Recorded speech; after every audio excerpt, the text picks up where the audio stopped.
अस्सलाम वालेकुम। आप सब लोग कैसे हैं? उम्मीद है सब अच्छे होंगे। इस वीडियो में हम परफेक्ट पार्टिसिपल को पढ़ने वाले हैं कि एक्टिव में और पैसिव में किस तरह से इस्तेमाल होगा। इस तरह के सेंटेंसेस हम डेली यूज़ में अक्सर बोलते हैं और ये हमारी रिटन इंग्लिश में भी काम आएँगे और स्पोकन इंग्लिश दोनों में ही काम आएँगे। देखें किस तरह से यहाँ पे जो हम यूज़ कर रहे होते हैं वो कर रहे होते हैं हैविंग प्लस वर्ब की थर्ड फॉर्म का।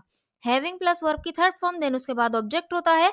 इसका जो सिंपल हमारा जो स्ट्रक्चर होता है वो ये होता है कि हैविंग उसके बाद आएगा वर्ब की थर्ड फॉर्म देन उसके बाद ये आ जाएगा ऑब्जेक्ट।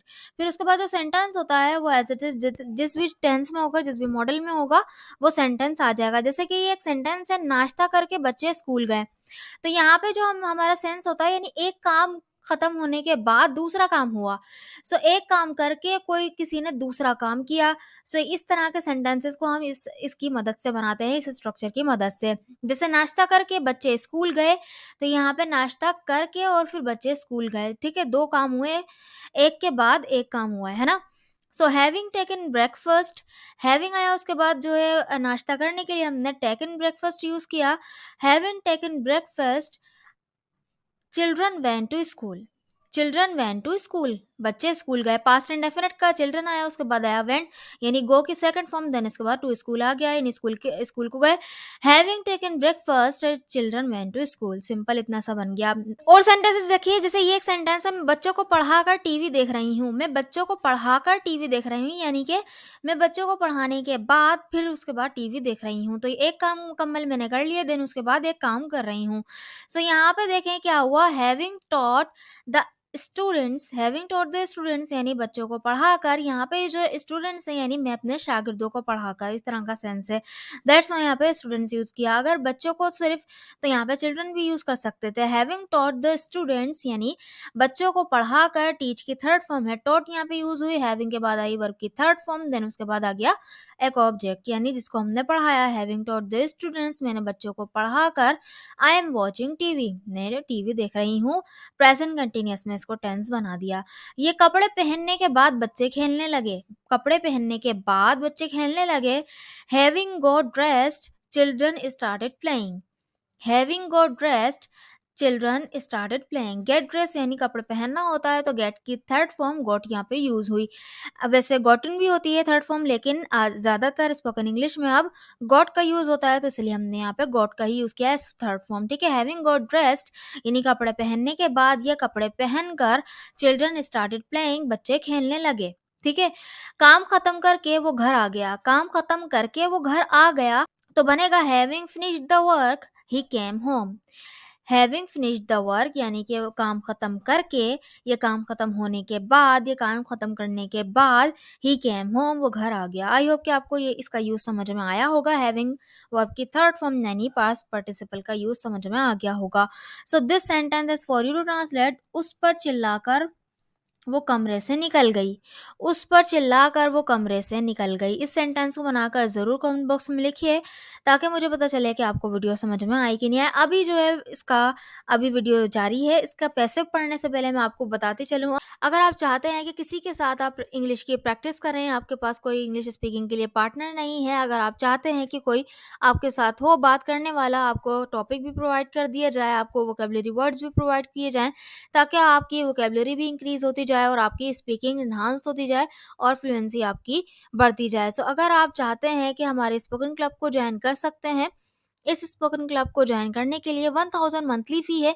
अगर आप 2000 पे करेंगे तो आपको 3 मंथ्स की मेंबरशिप मिल जाएगी, वरना आप 1000 पे करके 1 मंथ की मेंबरशिप ले सकते हैं और उसके बाद आप पे करके उसको कंटिन्यू करते जाइएगा। ठीक है, वो आपकी मर्ज़ी है जब तक आप उसको कंटिन्यू कर सकें।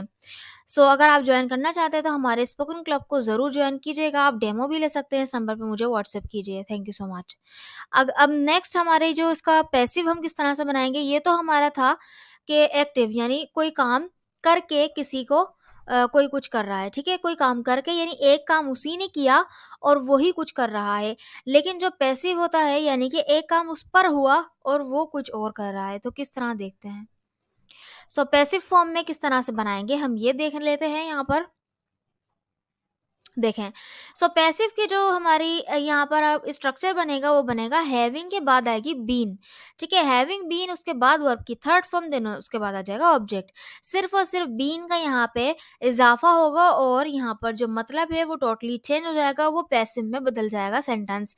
किस तरह अभी देखते हैं। हैविंग बीन, देन उसके बाद वर्ब की थर्ड फॉर्म, फिर उसके बाद अगर ऑब्जेक्ट होगा तो आ जाएगा, और अगर नहीं होगा तो नहीं आएगा। देन उसके बाद जो सेंटेंस होगा वो आ जाएगा। जैसे कि थप्पड़ खा कर वो रोने लगी।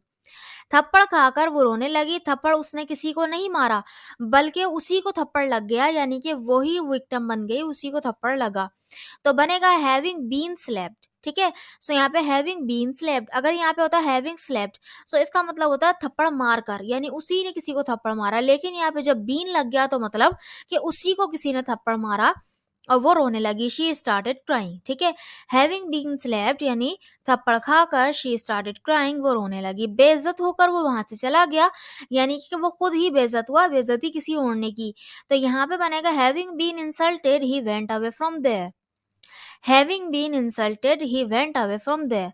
ठीक है, सो यहाँ पर जो है वो खुद ही बेइज्जत हुआ, किसी ने उसने किसी और को बेइज्जत नहीं किया। अगर यहाँ पे बोलता है हैविंग इंसल्टेड, ठीक है, सो वो खुद ही बेइज्जत हुआ बीन लगने से, यहाँ पे वो खुद ही उसी पे वो काम हो गया। हैविंग बीन इंसल्टेड यानी बेइज्जत होके he went away from there. ठीक है, सो और सेंटेंसेस देखते हैं। जैसे कि हार कर वो उदास हो गए। सो हारा कौन, वो खुद हारे और वो ही उदास हो गए, उन्होंने किसी को हराया नहीं। सो यहाँ पे हमारा ये पैसिव सेंस है। तो having been defeated they got sad. Having been defeated यानी हार कर, शिकस्त खाकर, दे गॉट सैड वो उदास हो गए। ठीक है, जल्दबाजी में लिखे जाने की वजह से आपका जवाब गलत है। जल्दबाजी में लिखे जाने की वजह से आपका जवाब गलत है। यहाँ यानी कि यहाँ पे जो है आपके जवाब की बात हो रही है, यानी जवाब की बात हो रही है, यानी कि उसको लिखने वाले की बात नहीं हो रही। उस जवाब को वो कैसा लिखा गया है, किस सिचुएशन में लिखा गया, उसकी बयान की जा रही है, यानी जल्दबाजी में लिखे जाने की वजह से।